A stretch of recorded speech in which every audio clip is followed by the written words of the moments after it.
Well, hello, welcome back to another edition of the G Show's Late Night Geekery. Even though it's not so late edition, this looks backwards. I don't know. It could be, it may be not. I don't know. But anyhow, yes, we are back with another live stream edition of the Late Night Geekery, even though it's not so late.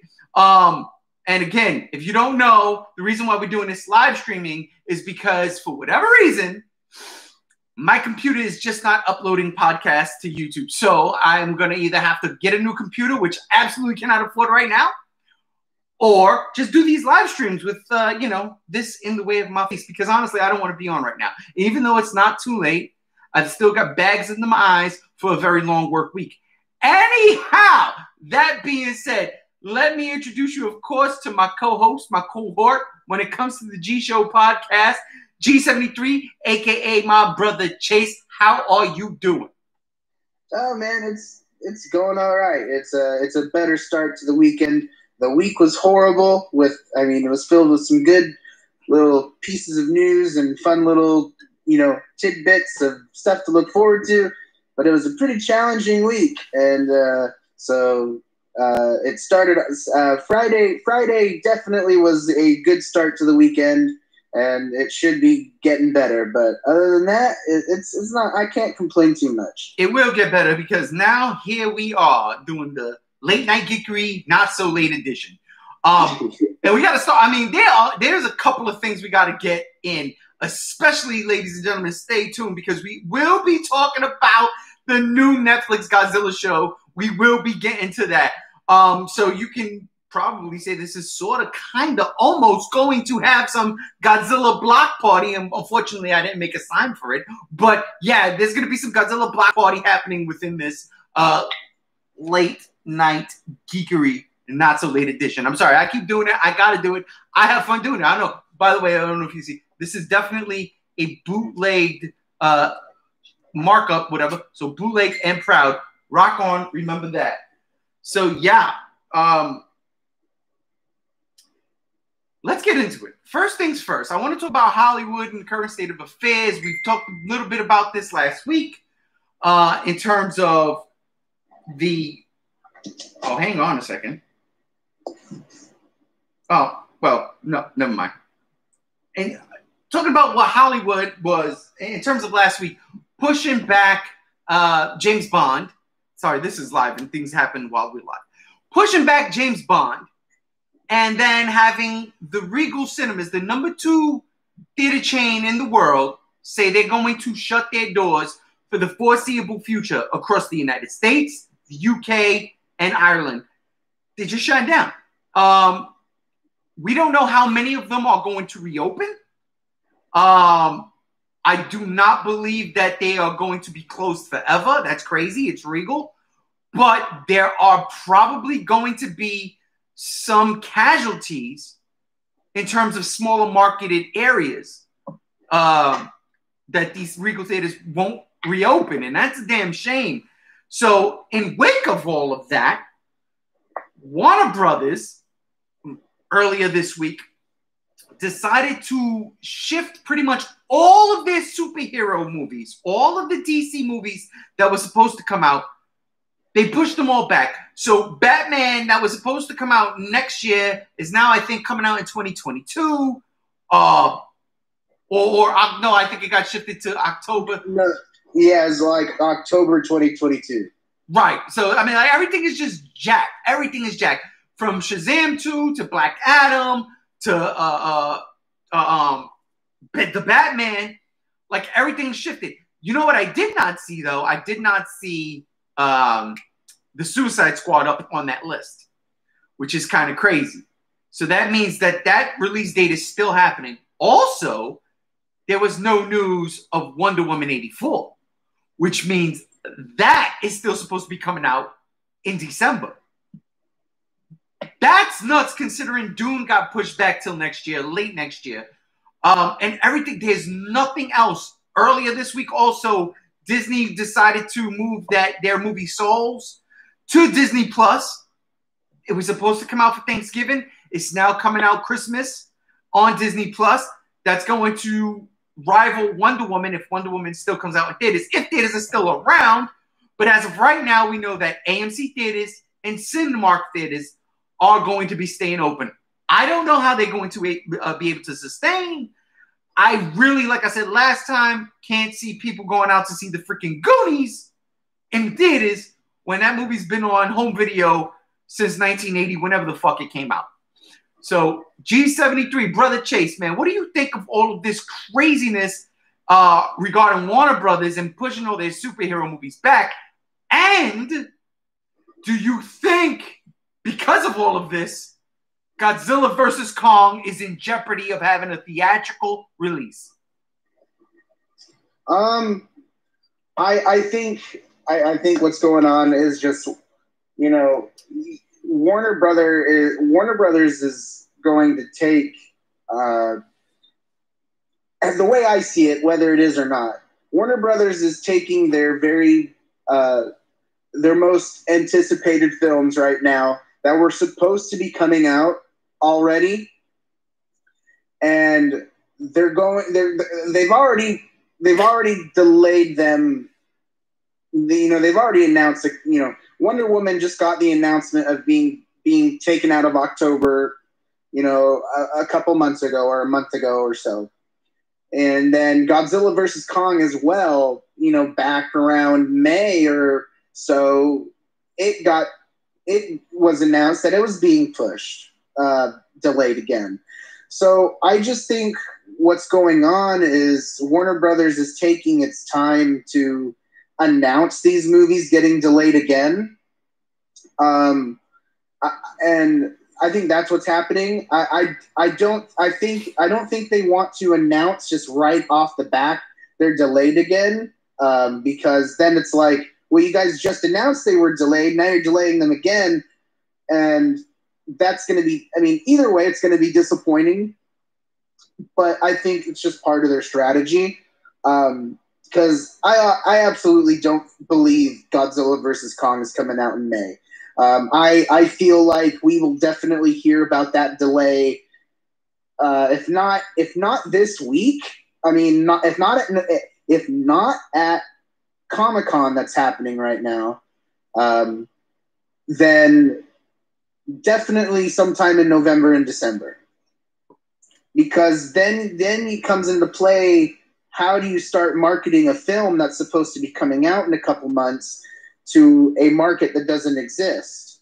So I imagine that's when we would start hearing stuff about trailers, stuff about, marketing in general. And if they can't do it, well, what are they going to do? They have to announce whether it's being delayed or it's going to VOD or HBO Max. So I think that's just what we're waiting on with Godzilla vs. Kong, personally. Wonder Woman, the same thing.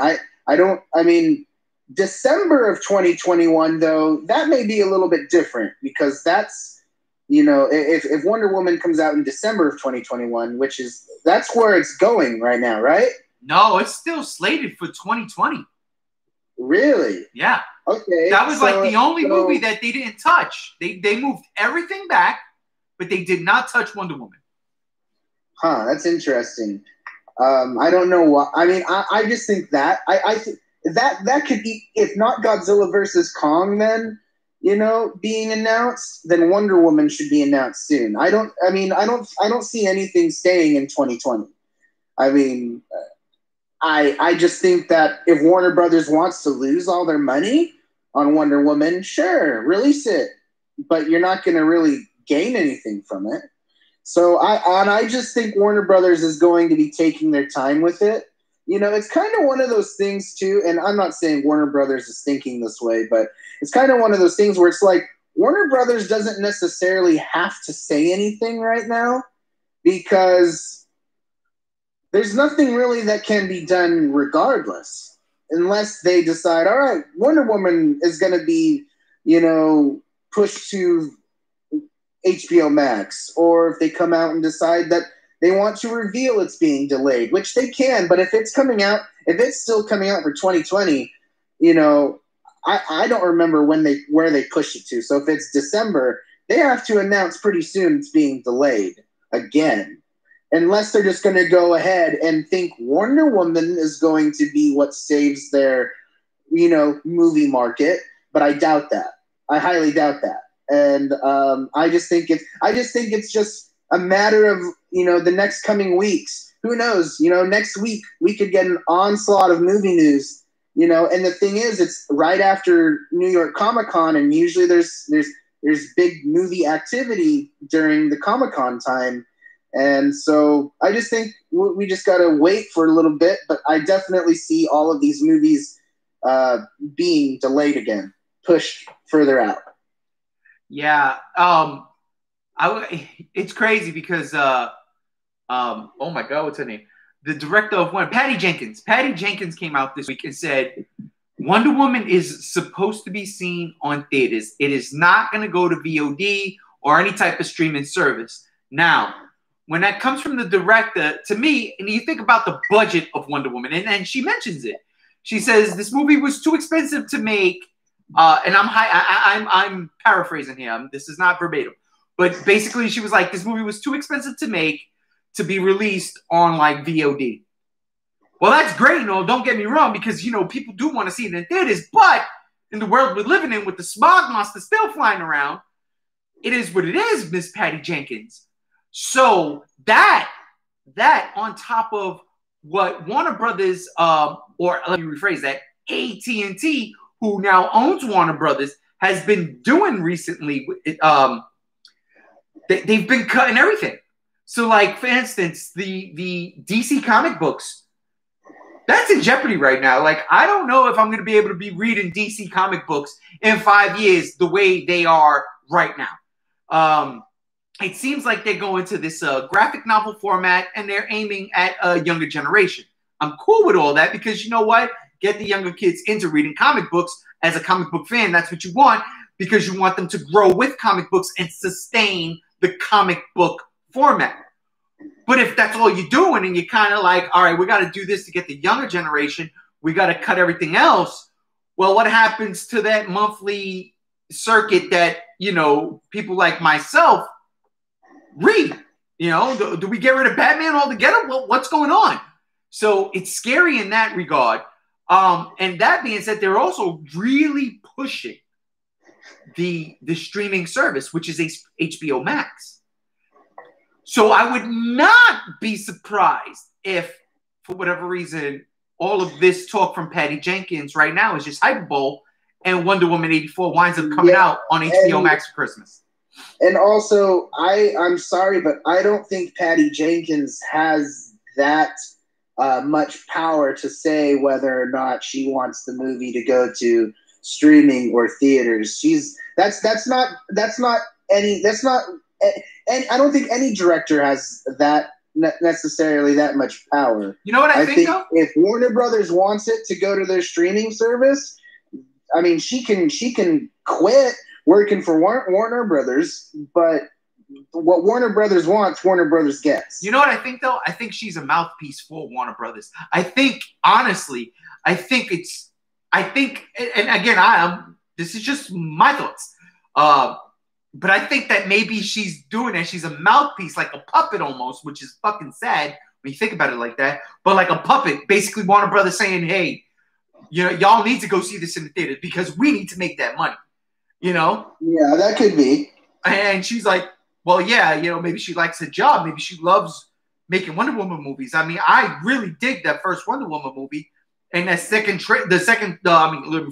the trailer for the second one looks like it's going to be a good time too. So, I mean, that could be a possibility. You look at what they did with Tenet, and I mean, we discussed this last week, but Tenet just does not seem to be the movie that they thought it was going to be.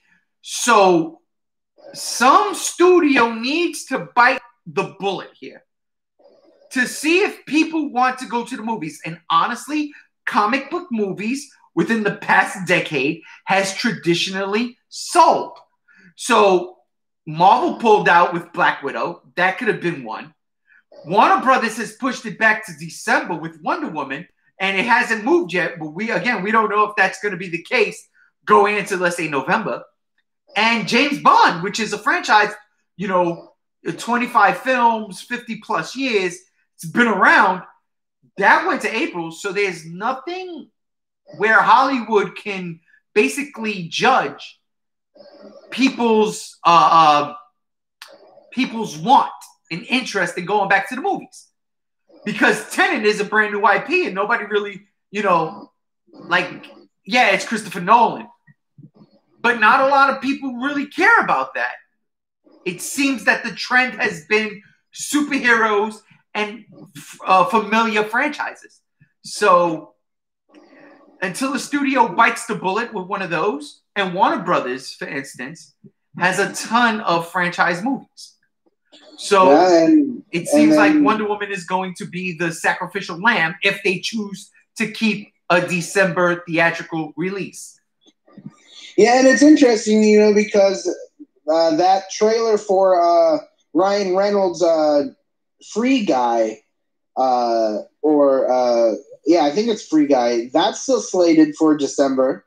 But you would think if a movie like that, knowing that it probably will not. I mean, I don't see that movie doing really anything towards the box office come December if it stays. The problem is it's not. It does. I don't feel like it matters what movie you put out.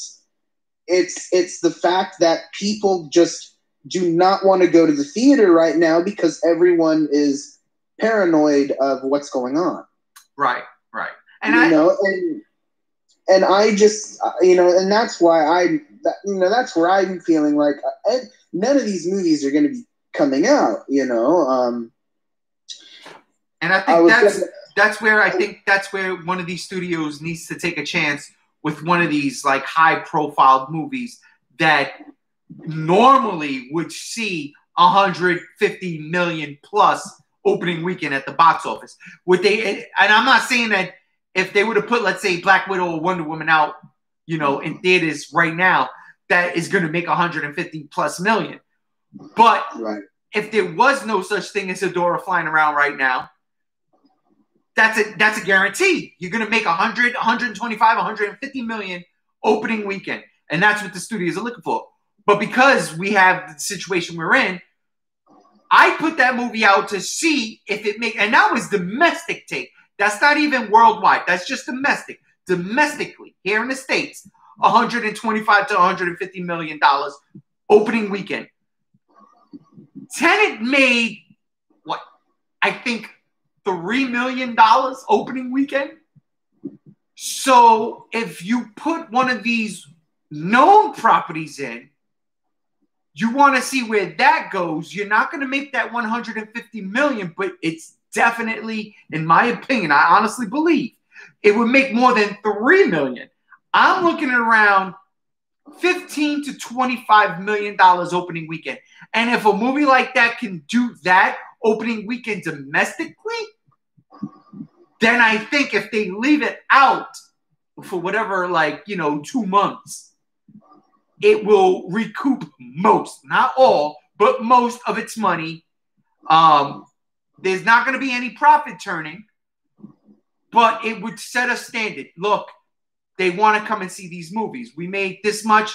We got back this much. We didn't get what we wanted. We didn't make a profit, but it's probably doing better than Tenet. But that's just here domestically. Internationally, that might make more money because internationally, Tenet is thriving. So could you imagine if here in the States, you put out, let's say, Wonder Woman, and it makes $25 million opening weekend. But internationally, it makes $125 million. Well, now we're sitting on, $150 million opening weekend, and that's exactly where it wanted to be. So there needs to be a chance being made there. You know what I mean? Yeah.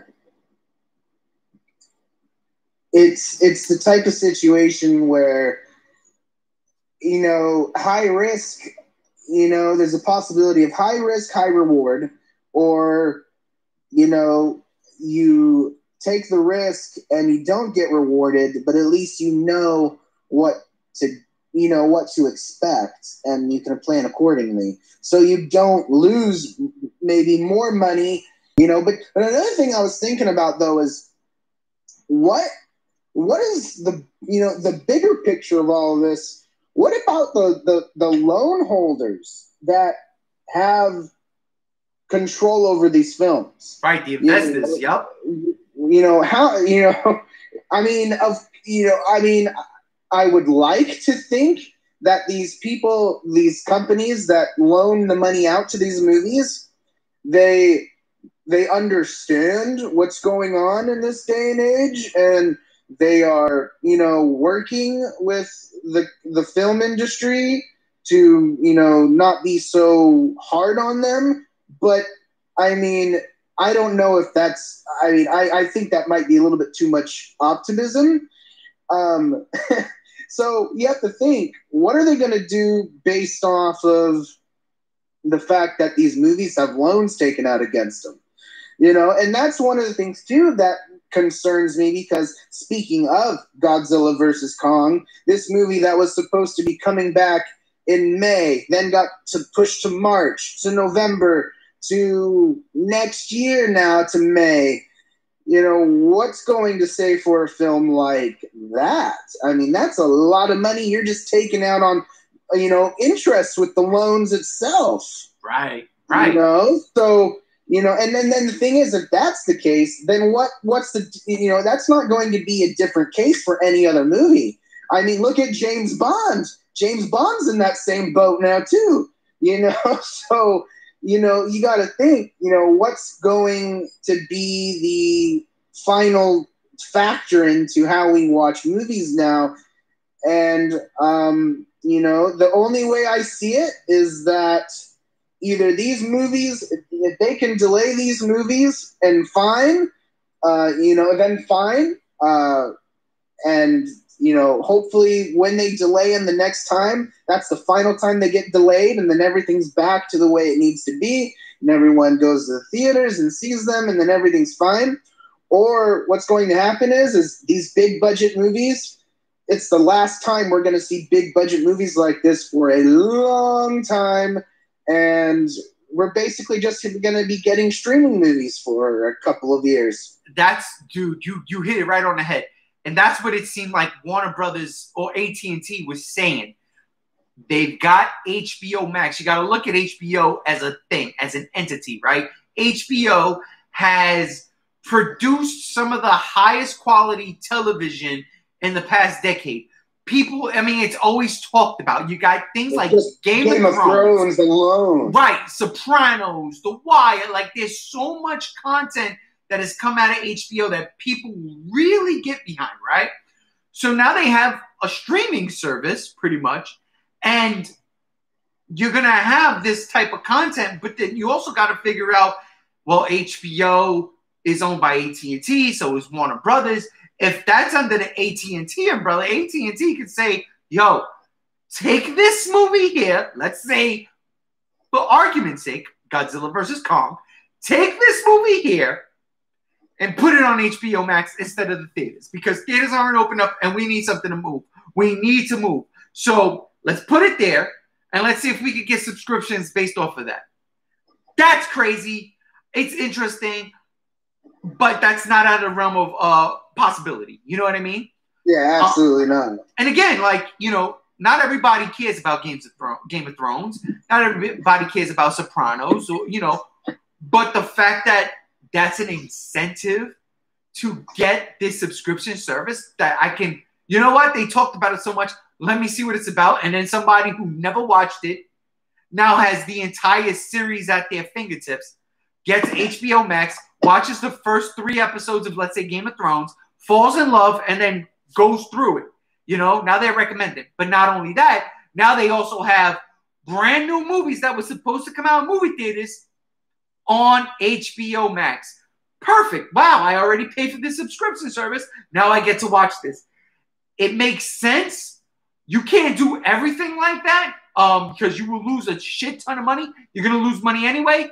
But it makes sense. And I'm just using Godzilla vs. Kong as an example. I would think they're probably going to do some lower budget movies, because you got to remember, like, Warner Brothers has the DC comic book movies. They have the legendary Godzilla verse, the Monsterverse. They have the Harry Potter series.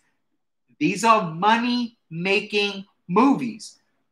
Even though I think, I've explained this a billion times over the course of our Godzilla block parties, the Monsterverse is probably making the least amount of money out of all of that, but it still is going to generate some kind of cash flow. And yeah, I mean, like right now, bro, it is what it is. It's crazy.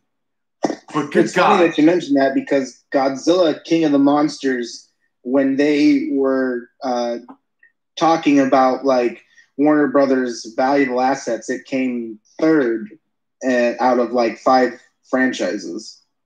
Well, that's news to me. And if you think if that is the case, fuck, then somebody has fudged the numbers for King of the Monsters, because we've seen what we've seen, and I'll be honest, King of the Monsters is not a good look.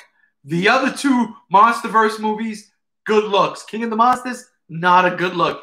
So one can only assume how GVK can do. Now, what GVK's got going for it, as we transition into a little bit of Godzilla time, what GVK got going for it is the fact that it's Godzilla versus King Kong, or King Kong versus Godzilla. And yeah, I don't really care if you're like 13 years old and never seen the original King Kong versus Godzilla, or never seen the original King Kong, or never seen the original Godzilla. The fact of the matter is, somebody in your family has, and they will tell you that this is big. Okay? 2 of the biggest icons in movie history, no pun intended, because it's legit, going at it in a modern age. We've only gotten this one time before, and that was in the 60s, okay? I wasn't alive yet. My brother Chase wasn't alive yet. Some of y'all viewers out there weren't alive yet. So this is humongous for us. We want this. This has gotta happen. Like, it doesn't have to happen, but the fact that it is happening is a fucking miracle, if you ask me. And with a production budget of what? Let's say 215 to 230. I'm just undercutting those numbers because I believe they're higher. But I'm going to say 215 to 230 production budget. This movie has to make at least 650. You know what I mean? Well, I mean, they they did say their movie's budget wasn't that high, so What was it again? I keep forgetting. Do you know what it was? It was about 170, 150. I fucking overshot that shit by miles. Yeah. We've discussed this before. Yeah, we did. I mean, but look, just because their movie's budget, is what it is, it doesn't mean they're not going overboard, with what their marketing plan is that has yet to be determined. And we don't know what they have in store for everything else. It's not just going to be the whole entire, marketing's not included in the film budget. The film budget was what to create the film, to pay the actors, all that. So I say face because I never mentioned the marketing budget. So what I wanted to say was 215 to 230 all together. I did it. I say face. No Dubai Towers being lit up. No, that's not going to happen. However, they did say the Empire State Building might have some advertisement. I'm just kidding. Hey, there's going to be an inflatable Kong on all of the world's tallest buildings, guaranteed. Because an inflatable Kong is not going to cost that much money, right? Like what? Yeah, well, you got to tens of thousands how dangerous that will be for airplanes. Well, he's not going to be to scale. You know what I mean? He'll be like a 30-foot balloon. Could you imagine, that Kong balloon starts going airborne and breaks off that building, and then you have this big old flying gorilla in the sky, and then Air Force has to just kind of wait a bit, wait about an hour for it to hit space and die. It would be rather disappointing too, because if you're promoting Kong like that, that must make Kong the winner, right? Like, no, I wouldn't. Or they have a new enemy coming to Godzilla versus Kong, and it's Space Kong.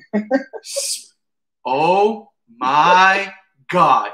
If I want to see anything in the history of the fucking legendary monsterverse. I need Space Kong right now. Don't Space Godzilla.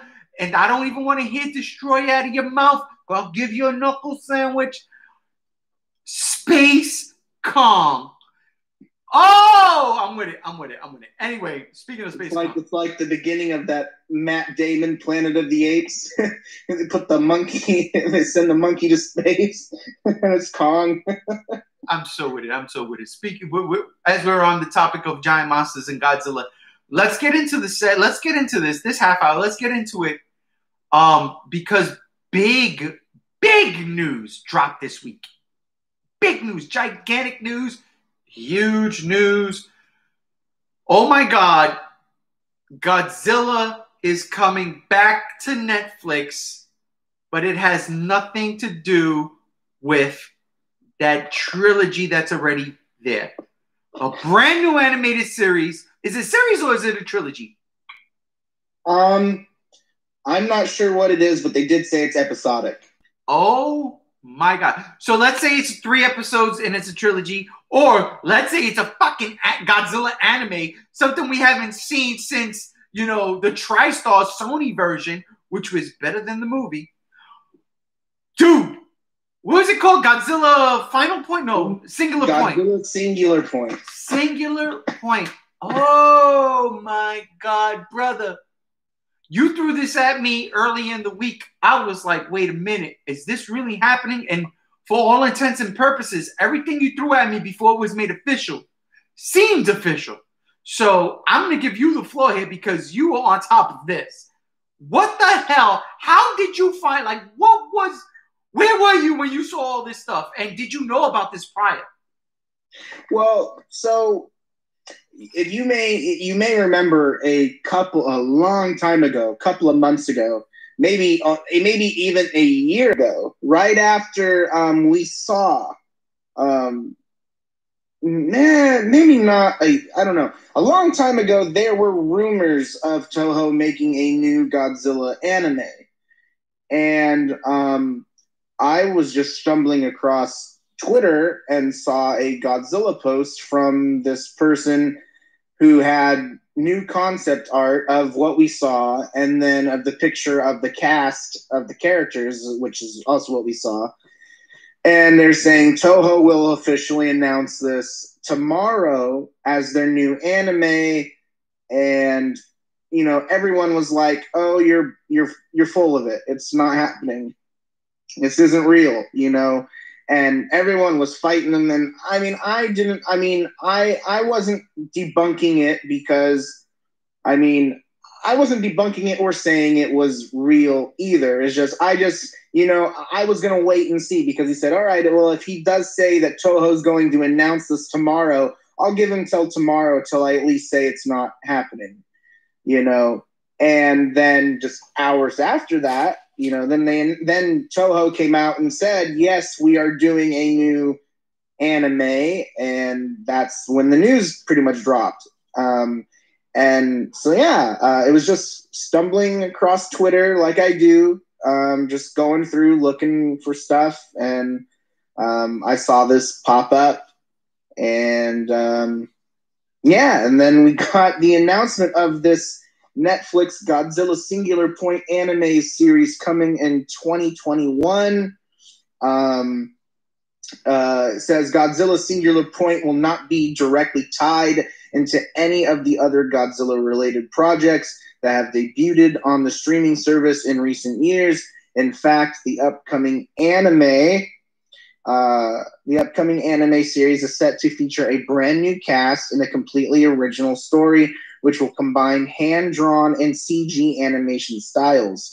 Check out an early sketch from the show's character design, Kazumi Kato, below. And it's just talking a little bit about the anime.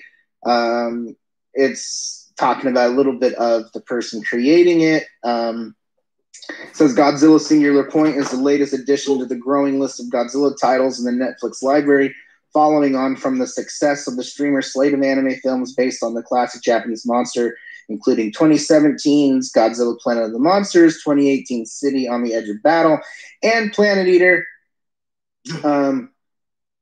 They talk a little bit about Planet Eater, but that's a little bit it. But they, I'm trying to find, other than it coming out in 2021, that's pretty much it. Here's something from Deadline. It doesn't. I'm trying to see if it talks about like if it's going to be like a trilogy what show it's going to be. Right. It just says it's this. It says the original anime series is set to premiere globally in 2021.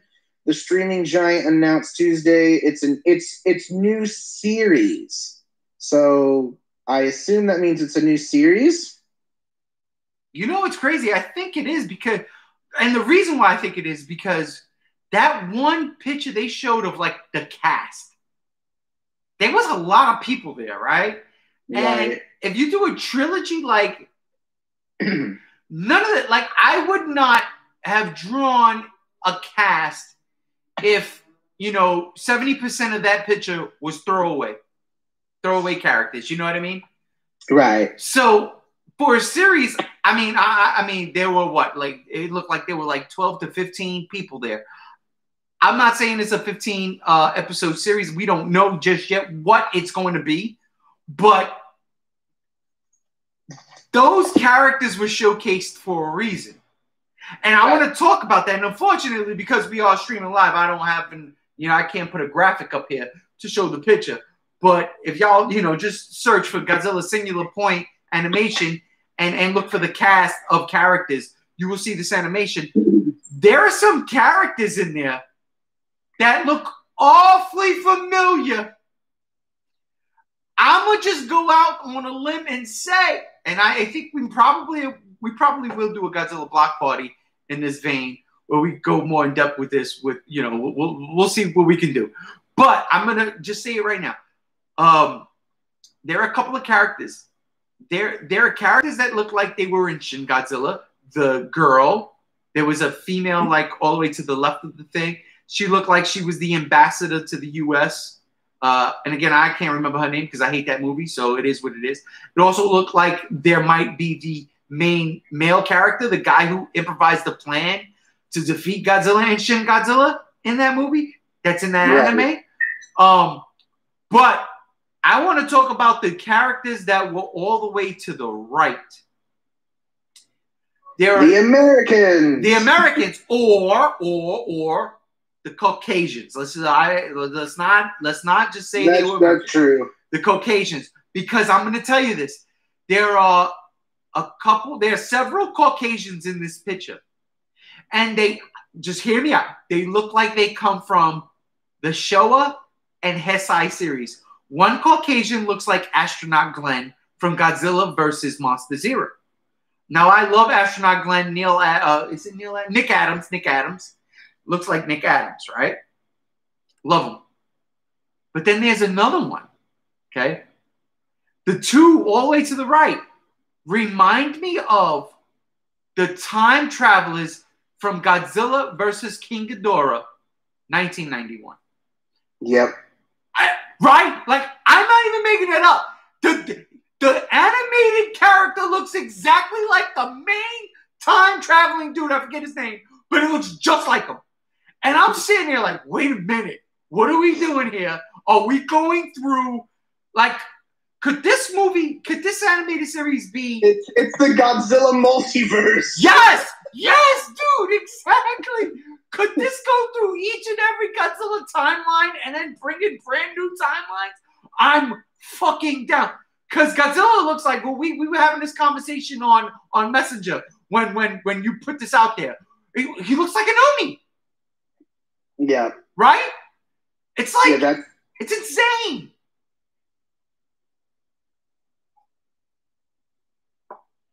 Very, very dragon-ish. It's like Godzilla has been around forever.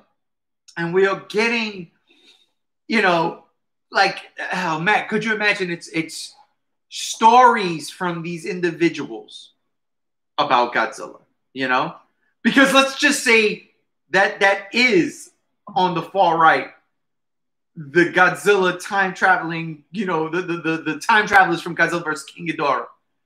And instead, because we all know what happens to them, they die. And if you don't know that, well, that movie was made in 1991, almost 30 years ago.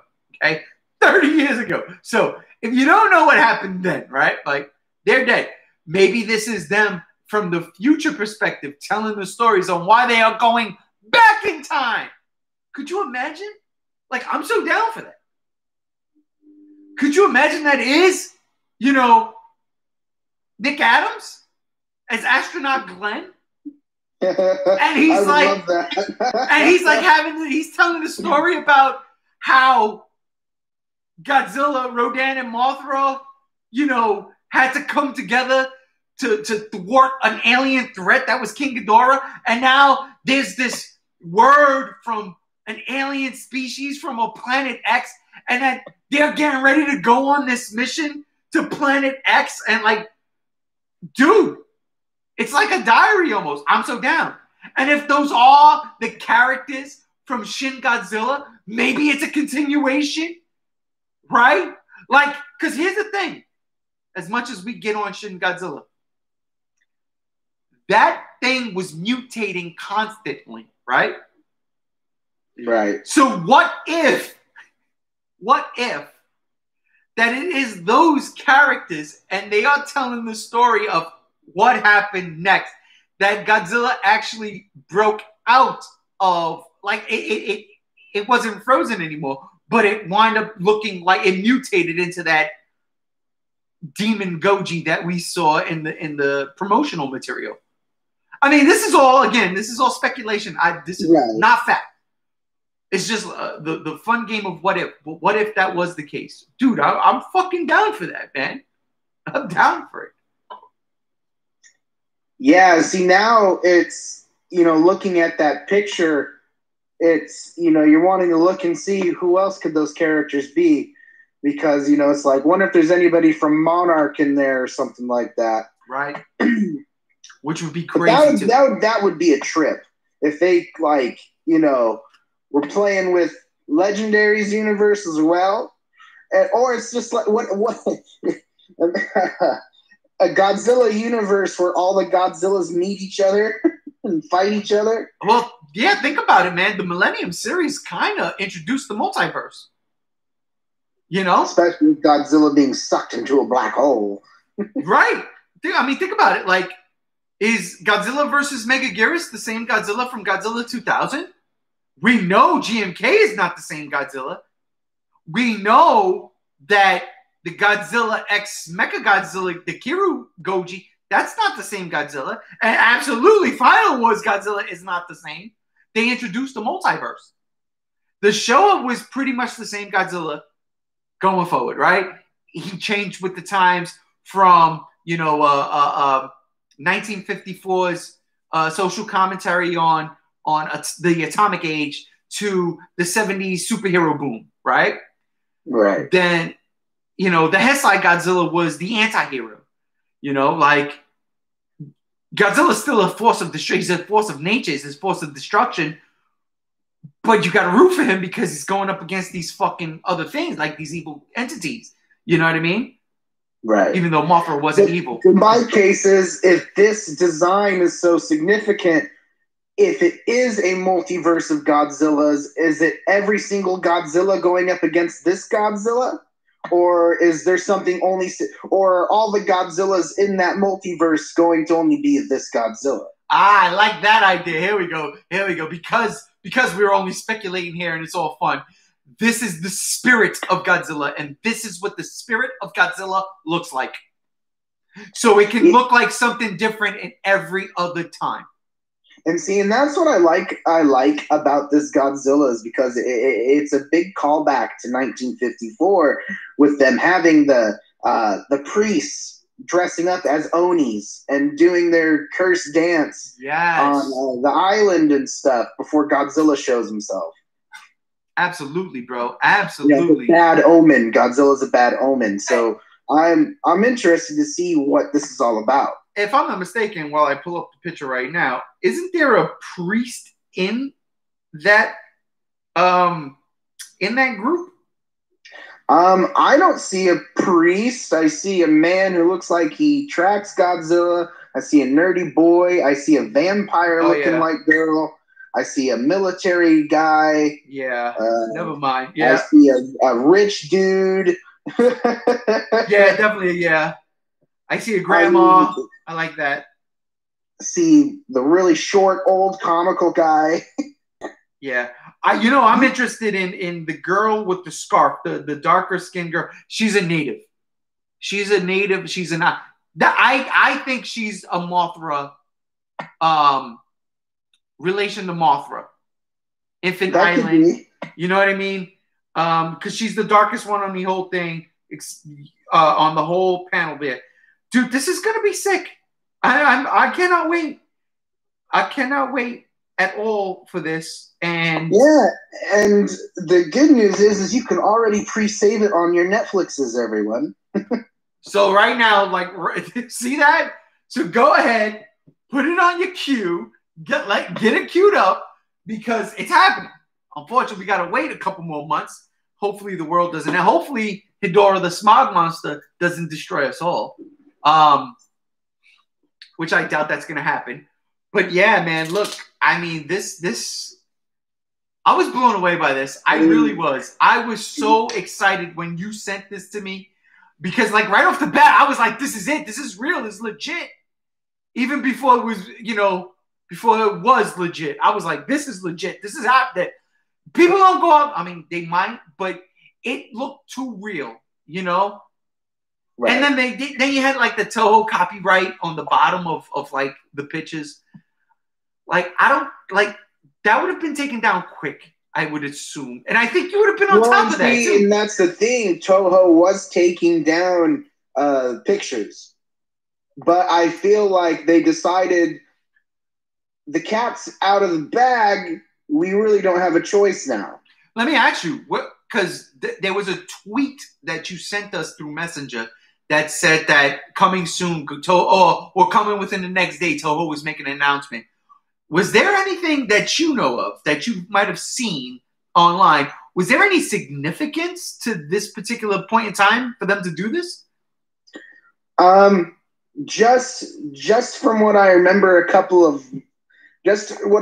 a while ago when Toho announced in secret, and we talked about it for a little bit, that they were thinking about doing another anime. Oh my God, bro. Wow, wait a minute, time out. Yep, that. What else? They were talking about going global. Right? Yeah. Look at that cast. That cast is not Japanese. It's a mix. Maybe that's what they were talking about. Maybe they were alluding to the fact that their next Godzilla series was going to be more of a worldwide phenomenon instead of just Japan. Yeah, and it says April 2021 is when it should be out. The hard part is it doesn't say where. It says globally, but I mean, I don't know exactly if that means it's going to start everywhere globally or it's going to start in Japan first. No, if it says globally, then it's probably going to come out to Netflix. Because if I'm not mistaken, I think the Godzilla Earth trilogy, I think each one of those movies came out in Japanese theaters first, right? They did. They did. I don't think that's going to be the case. And if that is the case, if it's not going to come out in theaters, then this is not going to be a one movie thing. This is going to be a series, bro. We are absolutely getting a Godzilla animated series. You heard it here. You know it. I'm telling it to y'all right now.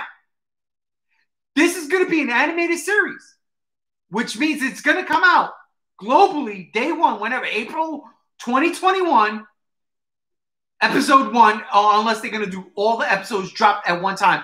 Dude, an animated series, I'm going to say it's going to be 13 episodes, maybe 20, because they got to be half hours. I don't know. I thought I read somewhere a while back they were talking about 8, but I'm not sure. I haven't found anything backing that up. Wait. 8 makes sense. If I'm not mistaken, maybe you can maybe you know this. The production company on this anime, isn't it not the same production company that was on Castlevania? I'm not sure. I just know the production company is something orange, called something orange. I don't know for sure who they are. All right. Well, I will say, whatever the case may be, because Castlevania, that was like fucking 6, 7 episodes, maybe 8 episodes, season 1. And I remember going, wait, what? That's it? Like, no, it might have even been 4. And I was like, what? Like, I was mad because it was so good. And I implore everybody, if y'all not have in this Halloween season, if you have not checked out Netflix's Castlevania, go do it. Go do it. Go. I'm pointing at you. You. Go watch Castlevania on Netflix. You won't regret it. It's one of the best anime series I've ever seen. It is fucking dope. So, but I hope that this Godzilla thing is not like 4 episodes long. You know, like if it's coming out and it's a series on Netflix, give me 10 episodes tops. If you're gonna do half hours, give me 10 episodes. Give me 10 episodes. Because that's what? That's 5 hours of a movie. You know what I mean? Right. So I would totally, 10 episodes, half hour each, 23 minutes each. I'm fucking down. I'm down. I'm down, brother. I can't wait, man. Like, holy crap.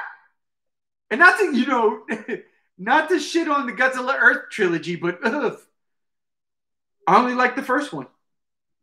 Yeah, I'm hoping that we see something soon of this, because I want to see what this full Godzilla design looks like, and I want to see, like, what's the story going to be about for this? What is this? What is this going to entail, and what can we expect? Because I didn't like the polygon anime either, so. Well, let me tell you something. What do you think? We all want, especially now that GVK has been delayed to May, we all want something from GVK on November 3rd, right? Right. Like it's election. But I didn't think that was going to happen. Right. So November 3rd is election day, but it's also Godzilla's birthday, which, look, they're both important. So just so y'all know, whoever's listening out here, whatever you want, go vote. But also, pay attention to Godzilla because it's Godzilla Day, right? November 3rd, if GVK doesn't show anything, but it is a perfect opportunity to drop a trailer for this, especially if what I was theorizing the past 10 minutes was of this being a multiverse of Godzilla. It is the absolute perfect opportunity on November 3rd to celebrate everything that is Godzilla. Japan just opened up the Godzilla zip line where you can zip line through Shin Godzilla's mouth. That's crazy. That's crazy. But that happened now. That happened this week. That happened in 2020. In a year that everything's going to shit, it happened. So, we're looking at the light at the end of the tunnel here, without dying, obviously. It's, if they're gonna show anything, they made it official now. So within less than a month, they can absolutely have a trailer ready, especially if this is slated for April 2021. That's not far off. So November, think about it in Comic-Con terms, right? You get a movie trailer at Comic-Con, San Diego Comic-Con in July. The movie doesn't come out until May of the next year, right? Yeah. So November 3rd to April of the next year is actually shorter than the Comic-Con time frame. So it makes sense. So I'm hoping, fingers crossed, we're going to see something in less than a month. Yeah, and I say that I think we'll see something about this anime before we see anything about Godzilla vs. Kong. Agreed. If anything was going to come out in November, it'd be for the anime, not for GVK. Especially because they're different platforms. We don't know the fate of GVK right now, and the anime is a little bit easier to market. Absolutely, and everybody can stay at home and do what they got to do. You don't have to be on a set, a soundstage, a location. You're at home drawing this stuff, you know? And I'm ready for it, man. I'm ready. And you know this has been going on. You know for a fact that this has been being worked on since before Hedora the Smog Monster decided to, you know, claim the world. So right. I'm pretty sure they've got enough material to give us a taste. And dude, think about this shit. Oh my God. We're going to see something that we didn't even know was happening before GVK, which we knew what was happening and was supposed to come out, you know, next month. Yeah. So, yeah, look, Godzilla Day, November 3rd. Yeah, I could totally see them dropping something for this Netflix animation. And look, man, massive props to Netflix for, you know, all right, they gave us the Godzilla Earth trilogy, and it's really not, you know, universally within our community liked. You know what I mean? That's not to say there are not people who absolutely love it, because there are. We personally don't, but there are people who absolutely love all three movies. This is different. I love the idea that they're doing things differently. And I can't wait to see it. I really can't. I can't wait to see a trailer. I can't wait to see whether or not this is a Godzilla multiverse movie. I can't wait to see whether or not those are the people from Shin Godzilla. And that is Astronaut Glenn. And that is, you know, the time travelers from Godzilla vs. King Ghidorah. And maybe that girl that's darker than everybody else is someone from Infinite Island and representing Mothra. I can't wait to see this. And I will say, for you, because you love busting my chops, that goth kid in the back, I don't know if it's a boy or a girl, but the goth kid that looks like a vampire. The girl, yeah. I think it's a girl. Yeah. That looks like it's representing Destroyer. And for all y'all out there that don't get that joke, my brother Chase has been just egging me on about Destroyer being in GVK. That's not a spoiler. That's all speculation that I keep shooting down because that's the stupidest, most ridiculous idea in the world. I mean, you gotta have some type of cool enemy in Godzilla versus Kongs. Why not have it Destroyer? Well, you know what they could do? They could absolutely, look, they could go to the well and they can say, okay, you know what? Remember the original Godzilla American movie that was supposed to be made before TriStar 98? They were supposed to have a griffin. So let's do that instead. Let's do. I buy that, bro. For the old school fans that have been like, you know, oh my God, there's a Godzilla movie coming out in America back in 1995, right? And it never happened. Yeah, do that. Do that. It'd be perfect. And if you do it right, why is it going to upset, you know, people like you who want Destroyer, which I don't understand still.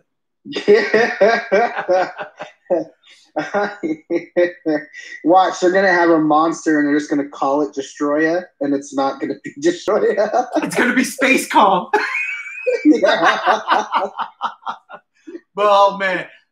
Listen, everybody. Again, thank you for joining us with Late Night Geekery, not so late edition of this podcast. I really do appreciate all y'all, even if y'all like watching this much later. I appreciate it. It's not all about, you know, it's geekery. This is it. This is the key phrase right here. And yes, we've done predominantly on this channel Godzilla block parties, but there are things outside of Godzilla that I absolutely love and adore. Video games. And I would like to endorse one thing. Oh, yeah. Endorse it away. Right. So they just dropped this trailer for season 2 of the Jurassic World Camp Cretaceous. They dropped the trailer for it coming out in 2021. And I'm going to say to all of you Jurassic Park fans, if you have not seen this anime yet, this animated cartoon, I highly recommend checking it out. I'm not going to lie. It is, you know, centered about, it's centered towards teens. You know, it's a kid's show. But if you are a fan of the Jurassic Park for the reasons of the mystery and the wonder, and just, you know, what the characters used to signify in the franchise, this animated 8-episode season 1 was great. I love the cartoon on Netflix because it got into a little bit more of how corrupt and evil Henry Wu is. It also showed a lot more of some of the dinosaurs having mutations, like a specific dinosaur glowing in the dark. And it just captivated that wonder and beauty and majesty, and still had the epic, you know, suspense of, you know, dinosaurs. And people do die in this show as well. What I'm going to say is, if you're a fan of Jurassic and you want to see something interesting, this Camp Cretaceous actually was not bad at all. And as a person who has suffered through loss of losing family members at a young age, this show really has decent character development. Some of the dialogue, yeah, it is a little. It can make your eyes roll sometimes, but at its core, I highly recommend this animated series. Wow, bro! I remember when this was coming out, you were kind of like on the fence with this. Right. That first trailer was like, oh, this is for kids. And we talked about this on the Godzilla Block Party. It was, oh, it's for kids. Like, what is this? But it's funny you say that, you know, and we haven't even had a chance to talk about this. I haven't watched it yet, but being that I know you're such a Jurassic Park fan, and I've seen people actually, like, love this show. Like, they all come into the defense of this show. I really haven't seen anything negative about it. Outside, it's like, well, you know, you wouldn't know until you try, you know? Right. The only thing I can say is that it's a kids show. Right. You know, if you have, you know, if kids jokes kind of irk you a little bit or roll your eyes a little bit, then you're not going to like them. But for the rest of it, the dinosaurs, the majesty and the wonder, it just at that itself, it outweighs that negativity, at least for me. So it doesn't shit on the franchise, because if there's one thing, I mean, like, and I would probably argue this with anybody who's trying to, you know, go against it.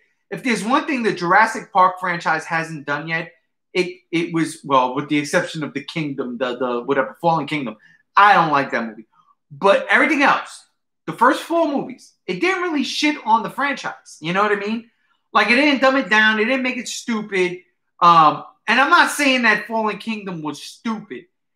I was like, but the ending of Fallen Kingdom is what I like, you know, what the setup was. You know what I mean? Right. The setup that now they are on, you know, civilized land, populated civilization, as opposed to being on an island by themselves. What pissed me off, though, is that, you know, the pterosaurs can fly. And it looked like in Jurassic Park 3, they were flying to greener pastures. You know what I'm saying? Right. But yeah, no, I mean, I'm looking. It's the animation style that is kind of stifling me from watching this show. I'll be honest with you, 100%. It DreamWorks, so yeah. Yeah, but then I look at it, and then I'm also reminded of the Transformers Prime series that I did not like the animation when I first saw it, but then I started watching it, and I absolutely loved that series. So I have to give this a shot. I have to go and watch this. It's definitely on my thing. I was like, and it's not about being a kid show or nothing like that, because like I said, man, when these reviews were coming in, I was like, wait a minute, this sounds a lot darker than what it should be. Oh yeah, I was surprised. There's some stuff in this show where not only with the characters itself, just they go into the deeper lore of Henry Wu, and you get to kind of see what type of a messed up person he really is on the show. That's interesting. I like when they take a character from the very first movie, right? And he wasn't shown again until what, the fourth one? Yeah. And they explore the character. I like that. He didn't see him again until Jurassic World. Right. So that's cool, because then it's also, I'm hoping at least that this is going to expand into Dominion. Which is what, now coming out in June 2022? It takes place, obviously it's a prequel. It takes place during the events of Jurassic World. The first movie. The first Jurassic World. The first Jurassic World. The first Jurassic World, yeah. Okay. So they're in the park? Yeah, so you have the Indominus Rex, you have, all of that. Okay. So this is not post Fallen Kingdom, this is pre Fallen Kingdom. Yes, this is pre Fallen Kingdom. Gotcha. I mean, look, for an animated series that I was kind of like, I don't know if I'm going to watch this. It looks kind of for the kids. But then all these reviews, and now, again, we didn't even discuss this prior. You saying what you're saying, I'm going to check this shit out. Absolutely. Yeah, they're 8 episodes, about 24 minutes long each. They're not a bad time. Not a bad time. Speaking of animated things, going to the geekery part of this podcast. Oh, my God. Here we go, people. Here we go. So, before we started this live stream, I sent my brother Chase a trailer to watch from Amazon Prime Studios. Okay? It's an animated series coming out next year based on the comic book Invincible, the Image comic book from Robert Kirkland of the Walking Dead fame, Invincible. Now, let me, before I go further, just say that Robert Kirkman was writing Invincible before he was writing The Walking Dead. Just throw that out there. Invincible is older than The Walking Dead. Now, The Walking Dead is becoming a phenomenon, right? Like, the comic, I started reading that comic from issue 1. Loved it. I've got the first 100 issues, single issues, boom. Then, of course, digital media came around. I got a tablet. My wife was beefing about storage and shit. And, yeah, so I started getting them digitally. But whatever the case may be, they came out with a TV show on AMC, and that was really good, up until a point where I was just like, I'm done. I think that was season 6. I'm not even sure where they're at right now. But I remember I was like, I was done. I'm not watching this no more. Anyhow, Invincible, on the other hand, was Robert Kirkman's take on the superhero genre. And I'm going to tell you this. Shout outs to my cousin Jason, who gave me the first 3 trades of this comic book. Said, read this. And then tried to take it back from me. And I was like, but I thought you gave it to me. No backsies, bro. Because I fell in love with those first 3 trades. I was like, what is this? Now, Invincible is a comic book that I never bought month to month. I only bought the trades because I felt that this was best served as one complete story instead of waiting month to month to get the complete story. And I was not disappointed in that, because for every trade of Invincible, and there's 25 of them, and I know that because I'm looking at them right now because I own every single one of them. For every trade of Invincible, I was never let down. Even when I did not agree with certain things that they did in the middle of those 25 trades, maybe closer to the end, even though I didn't agree with it, the payoff was still well worth it. And everything that happened was still well worth it. That all being said, Amazon Studios is, oh my God, making an animated series of Invincible. And I had my brother Chase, again, before we started this podcast, watch the trailer. So I want to ask you, seriously, I just went a little tangent. What did you think of that trailer? From someone who has no recollection of what this is, just other than Robert Kirkman from The Walking Dead, and I remember now, hearing about Invincible in passing when I was getting into The Walking Dead, just from stuff, just by him mentioning it. I mean, all I can say is it reminds me of. I mean, not that all I can say, but at first glance, it reminds me of the Batman animated series, and it looks cool. I mean, I don't think it looks horrible. I think it reminds it sounds like it has J.K. Simmons in it. And it sounds like you got Superman in it as well.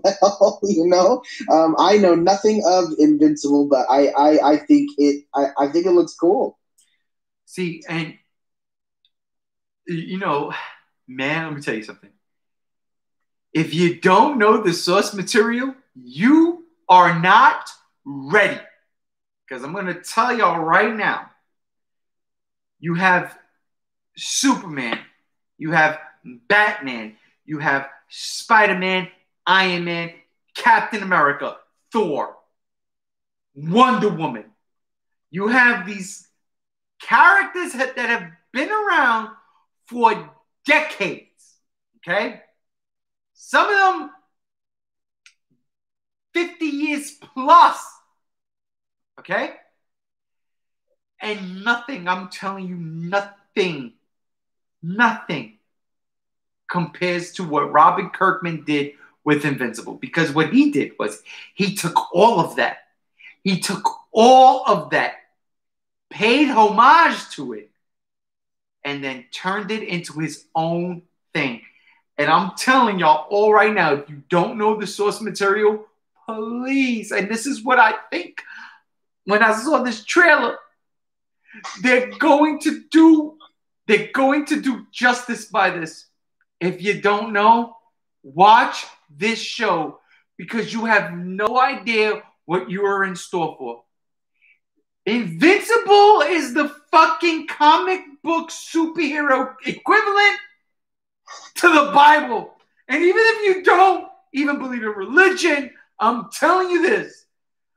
Invincible is like godly when it comes to comic books. It is storytelling at its finest. And yeah, there's going to be people who don't believe that. There's going to be, obviously, this is just my opinion. There's going to be people who don't like how Invincible is, but I'm telling you what it does not shit on what's come before. It takes what's come before and morphs it into its own thing. And I mean, this book gets ugly. This book gets brutal. But then this book gets lovely. And this book gets just caring. And dude, like, I cannot stress enough how much I love this series. And again, there is a point in this series where I was like, what the fuck is this? I'm not feeling it. I don't like it. And I did. And I still don't. But in the terms of the overall story, I respect it. And I don't hate it. I don't. It makes sense. And it's eye-opening. And it really makes you think. It really makes you think.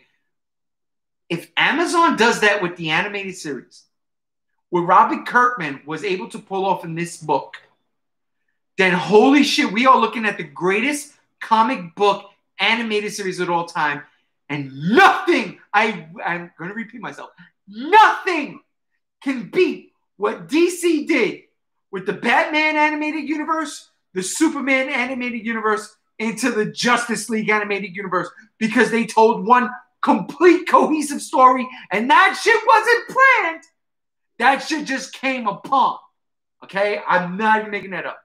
What they did, what Bruce Timm did, and Paul Dini did with Batman the Animated Series, going into Superman, then going into Justice League, they were able to concoct a complete 20-year animated series that just told such a dope story. Well, if Amazon Prime does what Robin Kirkman, it follows, let me rephrase, follows what Robin Kirkman did with these 25 volumes of Invincible, if they follow that, then ladies and gentlemen, you have no idea. If you don't know what you're in for. I'm telling you right now, this can possibly be, and I'm already touting it as the greatest comic book superhero animated series of all time. Of all time. And you got glimpses of it in this trailer with the gore. You saw some blood, and the violence in this comic book series is second to none. You don't see this in Batman. You don't see this in Spider-Man. You don't see this in Superman. This is more like a what if this was to happen in these books. My God. And the crazy thing is, this is the one I was like, oh my God. They absolutely nailed the look of the comic book. The bright colors, the clean lines of the animated characters. Like, it is all like literally lifted from the comic book page. It is unbelievable.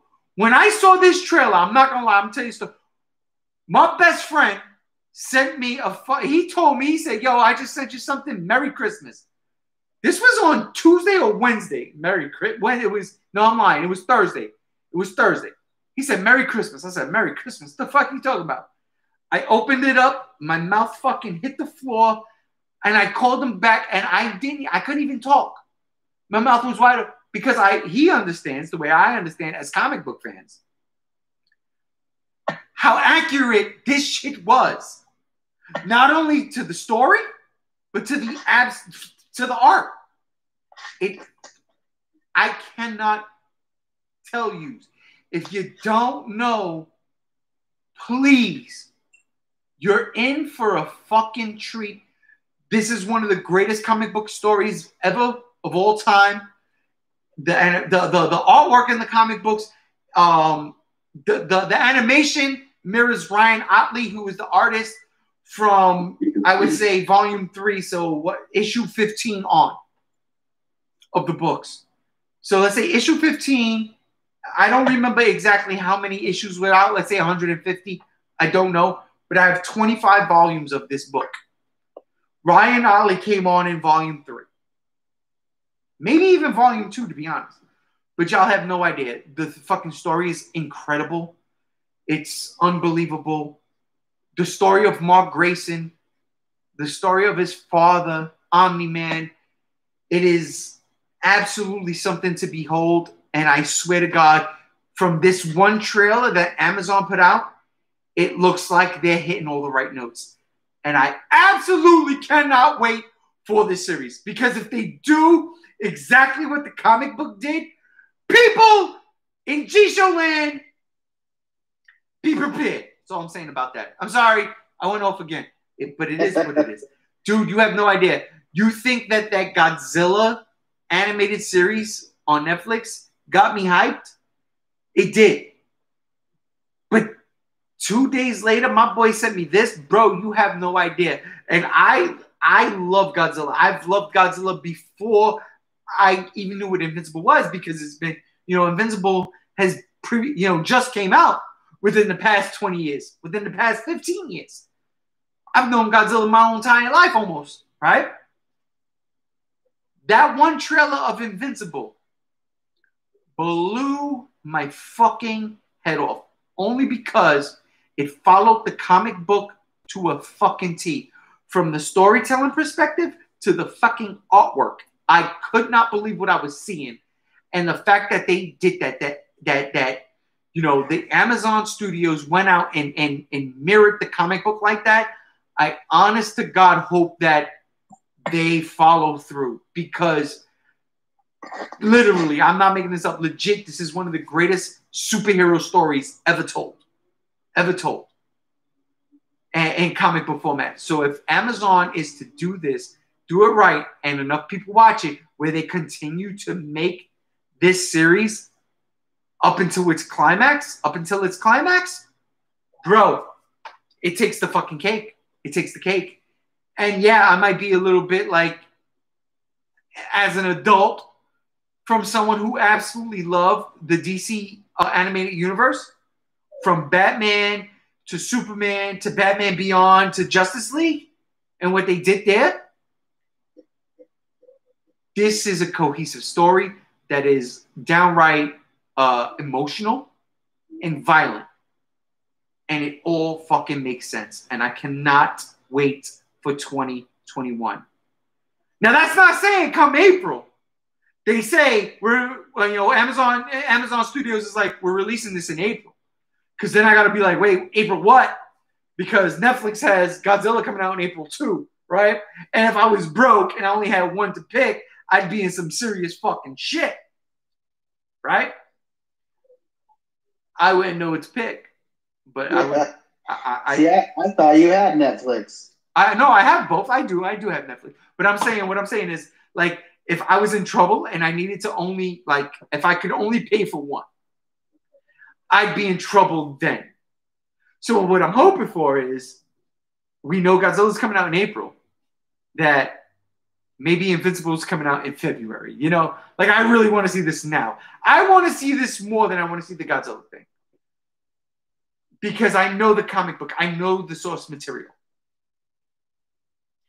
So I'm super excited. I want to see if they pull this off.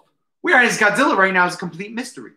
You know, we're speculating on the picture. We're speculating that, oh my God, that could be Astronaut Glenn, and this could be, you know, the Time Travelers, or these could be the two characters from Shin Godzilla. We're just speculating. You know, I know what Invincible entails, and from that trailer, they showed me the comic book, and I'm like, oh my God. So I'm super stoked. I like, dude, I implore you and everybody out there to watch this series when it comes out, because you won't be disappointed. It is so good. And I cannot even tell you the plot, because then it spoils everything. All I'm saying is, good God Almighty, watch this show. And that's all I'm gonna say about that. Well, yeah, I mean, the show looks cool. I mean, I'm not one for anime, and I'm gonna admit, as much as I'm excited about Godzilla, I'm still not excited about anime. It is what it is. But I'm gonna be willing to give the Godzilla anime a shot and stuff and all that. But the Invincible does look like it's going to be a cool show. Let me ask you this: have you watched like any of the like Batman animated series, or anything like of that ilk? I used to watch the Batman animated series when I was younger. Okay, so all right, so what about Avatar: The Last Airbender? That was a long time ago too, when I was a little kid. But you watched it, right? Yeah. Watch Invincible, bro. I'm telling you right now. When that shit comes out, just watch it. I'm gonna hook you up. Just watch it. Don't worry about it. I'm gonna hook you up. When this podcast is finished, stay tuned. But yeah, man, that's that. I mean, dude, you have no idea. 2 years ago, Christmas break, because I work at a school, so Christmas break, I wind up finishing off the Invincible collection. I got I think the last 3 or 4 trades. And what I do is I'll go back to trade number 1, and I'll start at issue 1, and I'll read through the entire thing. So for every trade I got, I went back to issue 1. So I know the first 3 trades verbatim, pretty much. You know what I mean? That's why when I saw this trailer, I was like, oh my God, they're doing everything. Holy shit. But yeah, so 2 years ago, I went back. I got the last 4 trades. And then for Christmas break, I just sat down and I read through all 25 trades. Every single issue of Invincible.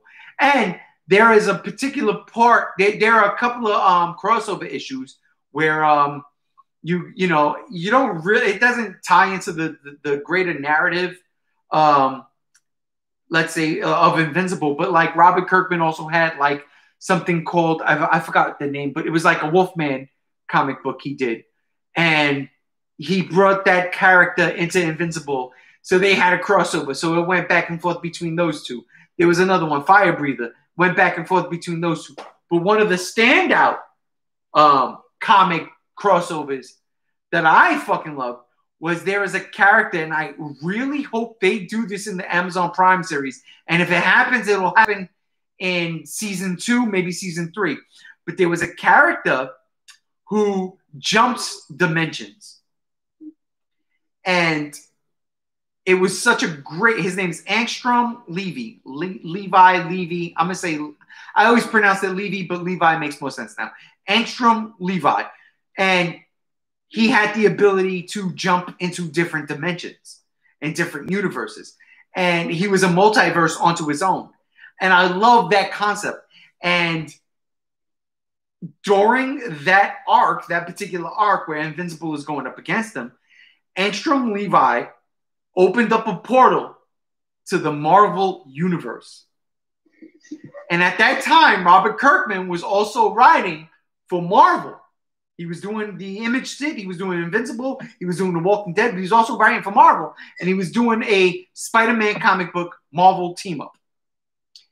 So Invincible goes into that universe, and then Marvel published their first Image Marvel crossover with Invincible and Spider-Man, and it was fantastic. That's not going to happen on the show, obviously, right? But it's just one of those things that made the comic book great, you know? Like, it just, the idea, and I loved it because during that arc, you know, it was alluded to. He went to the DC universe. He went to all these different universes before he went back and finally got back to his universe and fought Angstrom Levi. Dude, I cannot wait to see what they do. And if, because, again, I mean, I don't know if television and comic books are different in this regard, if they can pull off some of the stunts, because that's what they were, stunts, on the TV show that they did in the comic books. For instance, he went into the DC universe. You didn't see Batman, but you saw his glove, his gauntlet. You can recognize that that's Batman's hand, right? The background was Batman the Animated Series. It was red skies, big bold moon, big black buildings, like shaded, like completely shadowed buildings. And Invincible is questioning Batman, even though it never says Batman. He's saying, I just think it's lazy, you know, Batman? And with a question mark. And it's just so well done. I want to see if they can get away with that. I doubt they can. But if there is a way to reimagine that, oh, God, I cannot wait. And again, that's just a tidbit. Y'all have no idea. If you have not read Invincible, the comic book, if you don't read, just do me a favor. If you like television, if you like animation, if you like, watch this series. I guarantee, just watch it. It's going to make you mad. It's going to make you sad. It's going to make you happy. It's going to make you proud. It's going to make you confused. It's going to run through the entire emotion spectrum. Just do it. Anyhow. I'm done. I'm done there, bro. I'm done. Oh, man. Real quick, I do want to talk about something. You know what? Something I wanted to put in the Godzilla Block Party Messenger that I didn't, but I'm gonna throw this out here to you, being that we're both video game fans. Did you see that the PlayStation Sony has put out a list of games that won't be able to use backwards compatibility with the PS5? Yeah, I saw the Game Informer article, actually. Did you see what's not on that list? No. Godzilla. So so basically, they're telling me that you can play Bandai's Godzilla on the PS5. Yeah, but too bad nobody has that game anymore. What are you talking about? I still have it. I still have it. I'm looking at it right now. I know. I mean, it's one of those games that you can't get anymore, though, which is unfortunate. You can't get it at a decent price. You're right. Right. It's I'm not gonna shell out $100 and $200 just to play a simulator again. Did you have that game? I used to. I got rid of it. Why? Why would you get rid of such a masterpiece? Yeah, because it wasn't a masterpiece. Man, that's what you're wrong. See, you know what? You and your generation are so fixated on that damn Atari trilogy when you don't know when greatness. Yeah, right. I was actually looking at my Destroy All Monsters Melee game the other day, and I'm like, man, I wonder if I could get this to work on my Xbox. I haven't done it yet, and I don't think you can. But No, and unfortunately, you know what's crazy though? There's a lot of backwards compatibility on the Xbox servers right now, where you can play original Xbox games. Yeah. But it seems like licensed games outside of Star Wars, from what I've known, like you can't play Buffy. Like I didn't see Buffy up on that list. Like the Buffy the Vampire Slayer game? Yes, I have that. I have the first one. Excuse me, water went down the wrong tube. It's not cool. It's not Hedoro. Yeah, you can't play Buffy, but you can play a Star Wars game. So I mean, I think because the Godzilla game was on multi-platforms, you won't be able to do that. You know? Well, I thought the Godzilla game was only on PlayStation. No. Not the PS. Oh, you mean the Atari? The trilogy, yeah, the Atari trilogy. Okay, yeah, no, I got you. Yeah, that because it was on multiple platforms, I don't think you'll be able to play that, which is sad. Which is why I've seen petitions for them remastering that game for all systems, and I'm not going to sign that petition because that's going to go by the wayside anyway. It's unfortunate. And they're not going to get any sway anyways. Right, exactly. And I hate to tell people this, but you want to get real, those online petitions never make any groundbreaking changes. Right. It's a noble cause, don't get me wrong, but we know it's like donating. I don't know. It's like you feel good about donating a charity, but it's going to a corporation that's not going to actually give it to charity. Yeah, absolutely. That's how I see it. Absolutely, but I mean, like there are games that I was surprised that make the backwards compatibility list on the Xbox. We got a bunch of Star Wars games. And speaking of Star Wars games, I gotta throw this in here. Okay, so Star Wars Squadrons dropped last week, and I didn't play it enough during our first late night geekery, but I've had time to play it now, and my first initial reactions to this was, yeah, I hate this game. And I do. And I bought it digitally. So I can't take this back, right? Even though I probably wouldn't have. Because I'm at this particular point in age where I'm like, nah, if I buy a game, I pay for it, I'm going to keep it. Regardless on how I feel about it. I'm going to keep it because eventually I'm going to want to go back to it. And I feel that way now because there are a bunch of games that I want to go back to that I can't because I traded them in and they're not anywhere. And I'm speaking of Spider-Man Web of Shadows, for instance. So, this Rogue, not Rogue Squadron, because it's not Rogue Squadron, Star Wars Squadrons from EA, dude, like, I like it and I hate it. Like, I really do. I have fun with certain points of it, But for the majority, bro, I don't get the stellar reviews that this game is receiving. I don't get it. I just don't. It's because it's EA. It's just like Naughty Dog's Last of Us 2. They were, Last of Us 2 was a very poor game, and those reviews that came out were not legitimate. Companies do that nowadays, to sell their game.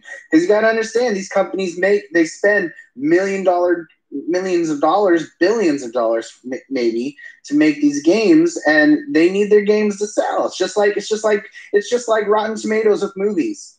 It's just like it's companies having ties with Rotten Tomatoes. You're trying to get good word of the mouth when, unfortunately, the product outweighs what it actually is, and EA has always been one of the worst ones, though. I was thinking about that, honestly. I was like, maybe they're getting these good reviews because of EA, in the effect of they're not milking this game. Like, this is it. This is the game. We put this game out. There's going to be no DLC. There's going to be no microtransactions. This is it. And it's only $40, And I think a lot of these, because if that's the case, then you're going to pretty much, fondle EA's balls so you can get exclusives for the next one, right? Right. And as a reviewer, I think that shouldn't be the case, but I also understand that as a reviewer, you're doing this so you can get the next exclusive, which would sell more copies of whatever you're putting out in terms of magazines or articles or clickbait, whatever the case may be. But I can't buy into that because I'm like, as a person whose favorite game of all time is Star Wars Rogue Squadron 2 for the Nintendo GameCube, that's my favorite video game of all time. Not because Star Wars is my favorite franchise, but it has a lot to do with it. It is because it is. That is why it is. Because it let me play out the movies, my fantasies, and I was blown away by it. But here we are, decades later, where we should be able to get out of this reality concept of the game. And I think that's pretty much where I'm getting pissed off at. With the original game, it was very arcadey. It was very arcade. Like, it's a video game. Enjoy it for what it is. Like the fucking movie. It's entertainment. You're supposed to be entertained by it. That's what I want. This feels like it takes a page out of like a Battlefield. Like a war simulator where it doesn't feel arcadey, where you're not going to have fun, where you're going to be depressed because it feels like you're in a fucking war. Now, don't get me wrong. I like games like that too. But I also like to beat them. I also like to run through them. I also like to feel fucking strong if I put it on, hardcore mode and get through the fucking campaign. Bro, I'm playing this fucking game on easy and I'm getting my ass handed to me, and it's the stupidest fucking thing in the world. I don't like it. I hate it. And I don't understand the reviews for this game. So I'm going to give my own review. It's a Star Wars game. It's set after Return of the Jedi. You are only in a spaceship, so it's only dogfights. It is fun, okay? Don't mistake my anger towards this game for, like a terrible game altogether. It's not a terrible game. It's well put together. What I don't like is it's too simulated. And it should not be too simulated, if you get what I'm trying to say. I'm not following necessarily what you mean entirely. Okay, so let's when you say simulated, my brain goes, well, it's a flight simulator. Right. That's exactly what I'm talking about. So Star Wars is a fantasy, correct? Science fiction fantasy. It's a fantasy game. This feels like a real-time flight simulator. Ah, I see what you mean. When it shouldn't feel like a real-time flight simulator fighter. You know, it would be like if the video game Ace Combat. Oh, don't even get me started. Yes, exactly. All right. I see what you mean. It shouldn't be a flight simulator. It should really feel like, and again, it's just me, but it should feel like Rogue Squadron 1, 2, which is the greatest one of all time, and 3. It should feel arcadey. It's based off of a fantasy science fiction movie, and it should play as such. It should absolutely play. It should not play as if it's a recruitment video game for the fucking military, for the Air Force. It should not play like that.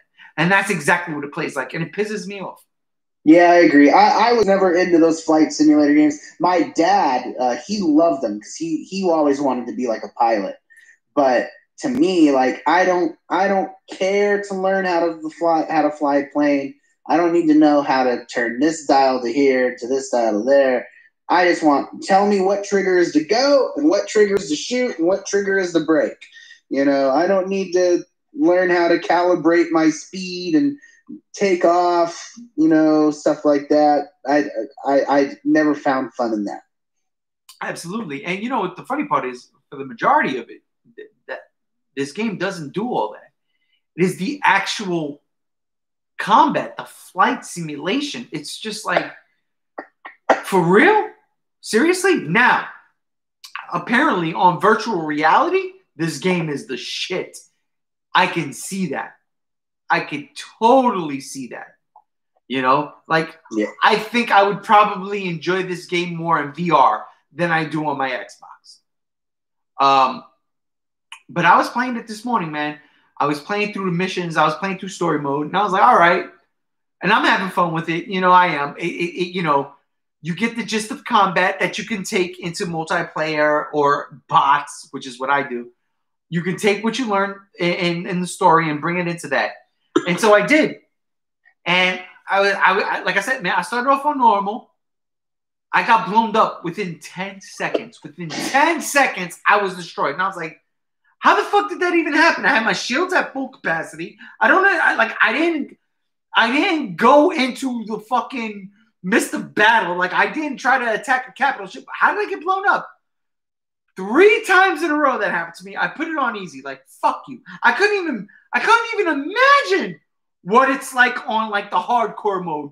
You like probably come out of the hangar and you're screwed. Yeah, you probably like come out of the hangar and blow up because you crashed into your own ship. It's stupid. So I put it on easy. I'm like, fuck, what the hell's going on? I put it on easy, and I go and I blow up 2 fucking TIE fighters, which should not cause any fucking trouble. I blow up 2 TIE fighters. It felt like they had shields for days. And then I go attack not even a capital ship, a fucking regular ship that's trying to attack one of mine.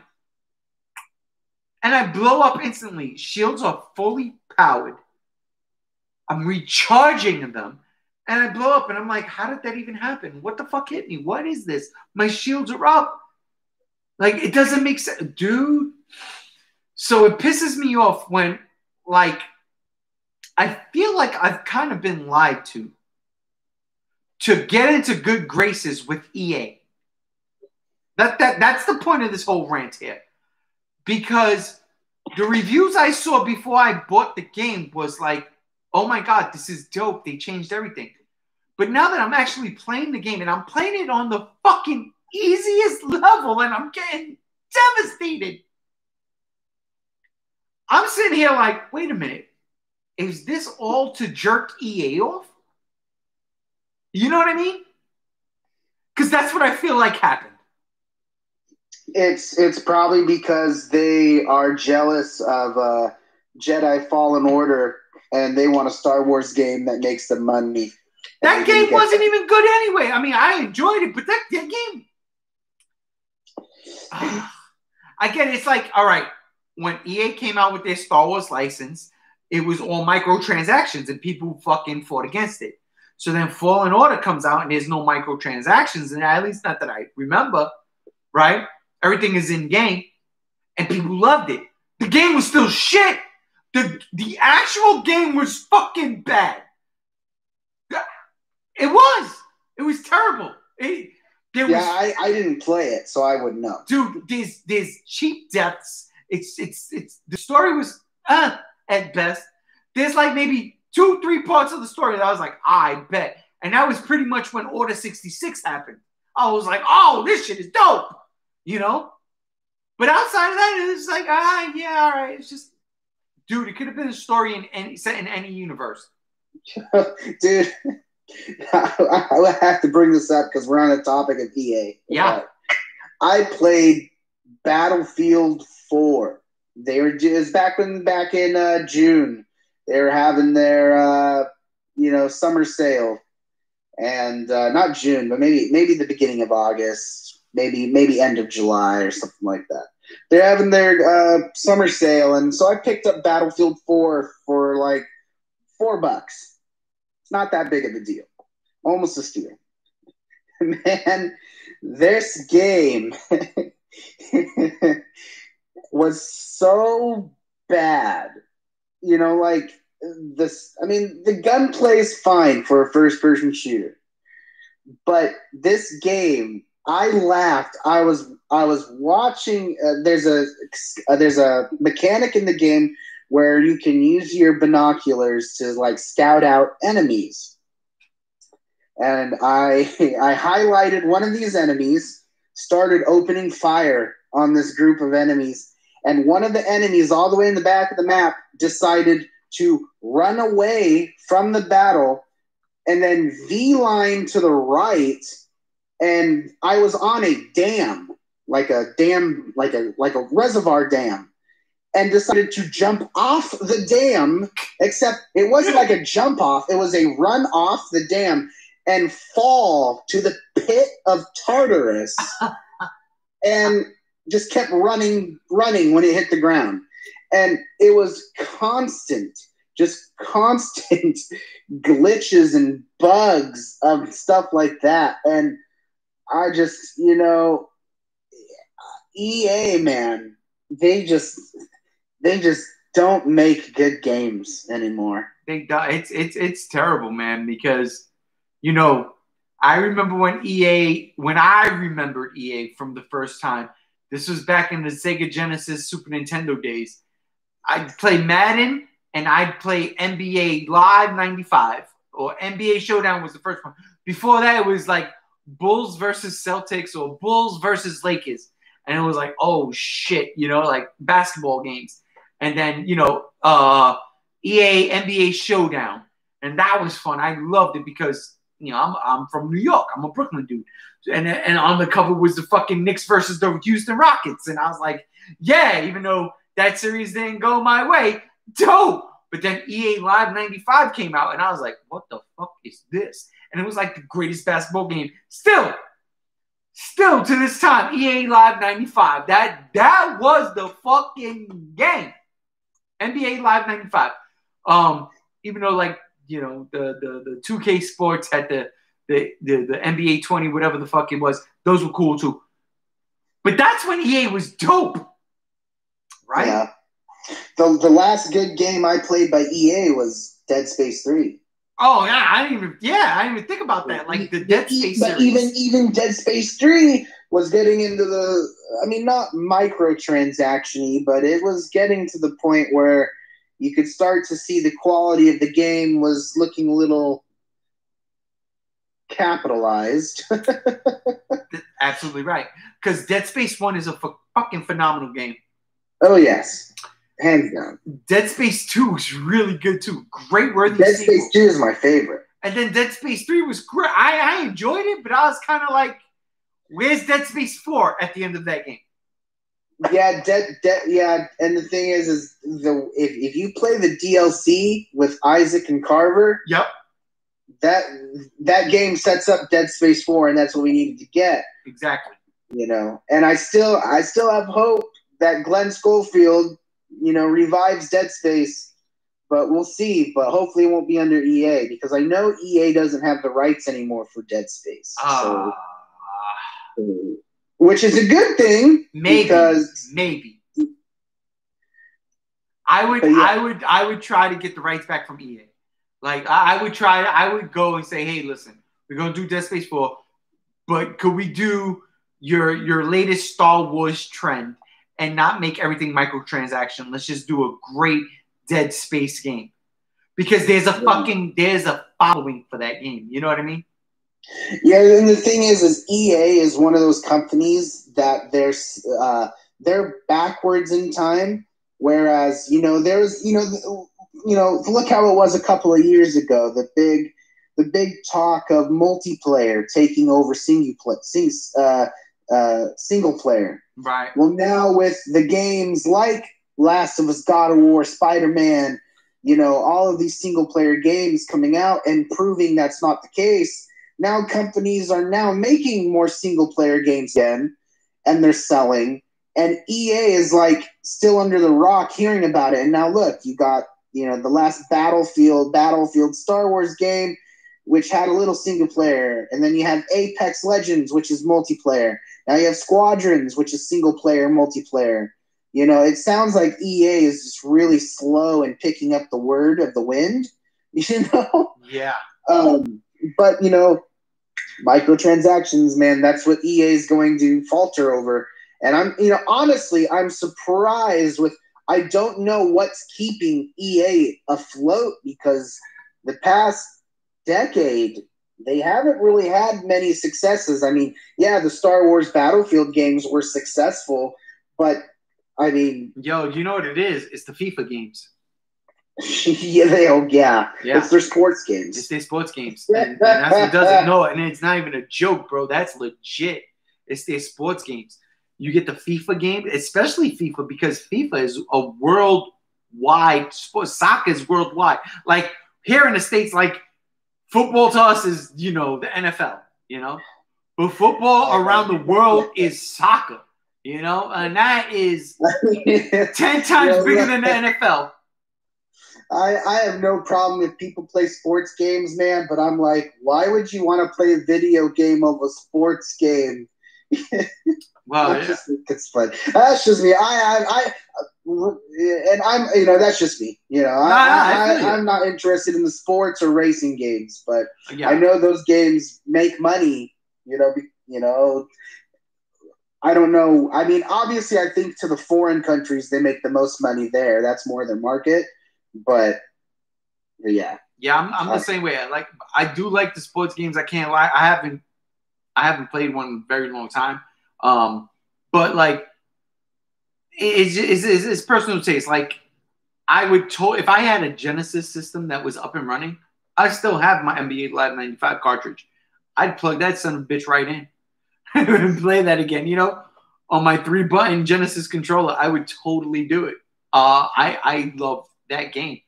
I used to love old school Madden games, the on the Super Nintendo, on the Genesis. Hell, even the fucking 2K sports games like, NBA 2K. I fucking loved it, man. Me and my friends, we used to play that shit all the time. We used to go to whoever's house and sit there for like 2 hours before we went outside and really like started the night, because that's what we used to do. But like things like that, nowadays it's a little too simulation for me, so I don't really fuck with them. And that's the problem. And I think that's what EA's problem is. They've become too simulation.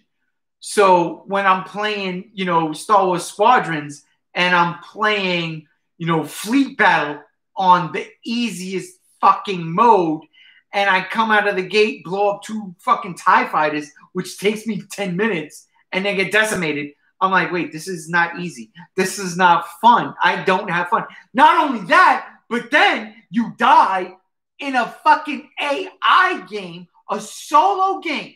You die and you have to wait 20 fucking seconds to respawn. No. This isn't multiplayer online. This is an AI battle.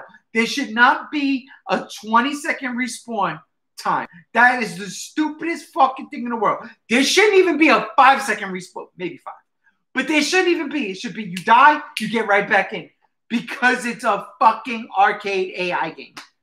Dude, that pisses me off more than anything. Yeah. That wouldn't be joyful for me either. Yeah. I'm like, literally, I'm sitting there and it says, you want to spectate? No, I don't want to spectate. I want to fucking play. Now you know what simulation game I would definitely play, right? Don't say God of War. No, not a simulation. God of War simulation? No. I'm talking about like controlling your own Mecha Godzilla and fighting monsters, or your own Jaeger and fighting monsters. I would play that any day. Yeah, I would totally do that. But you got rid of it. It was called Godzilla PS4. Well, no, I want like first person view in the cockpit of a robot fighting monsters. No, I hear that. I don't want the slow, boring Bandai Namco game. Come on, man. It ain't that bad. It's really not that bad. Look, no. The only problem I have with the Bandai Namco game is that it is too repetitive, and repetition depresses me. So I lose interest quickly in things that are repetitive. Gotcha. Yeah. So when it comes to Godzilla, like, it was fun the first 2 times, and then leveling up Godzilla. But then once I was done with that, there was really no point and no desire. It's the same stuff. And that's what just got. I mean, it just became watered down at that point. But no, I mean, I don't think for a Godzilla game, for a Godzilla simulation game, that game is fine. But it's just there's not really much there. It's not like Save the Earth when you can go into the ocean and fight Ibra. It's not like you can play, Save the City where UFOs invade and you have to destroy them. I miss that. That would have been fun. But yeah, I hear you. But listen, brother, I think we might be about time to end this. It was a nice 2 hours. We did what we had to do. I enjoyed it. Yeah. I definitely enjoyed it. And everybody, good length of time in. I want to thank everybody out here who enjoyed the late night geekery, the not so late edition. We all bootleg and proud, by the way, so y'all know. But it is what it is. We got a live stream right now until I get the freaking I get a new computer apparently. But I'm not mad at this live streaming. I have fun. This is the second Saturday in a row we've done it.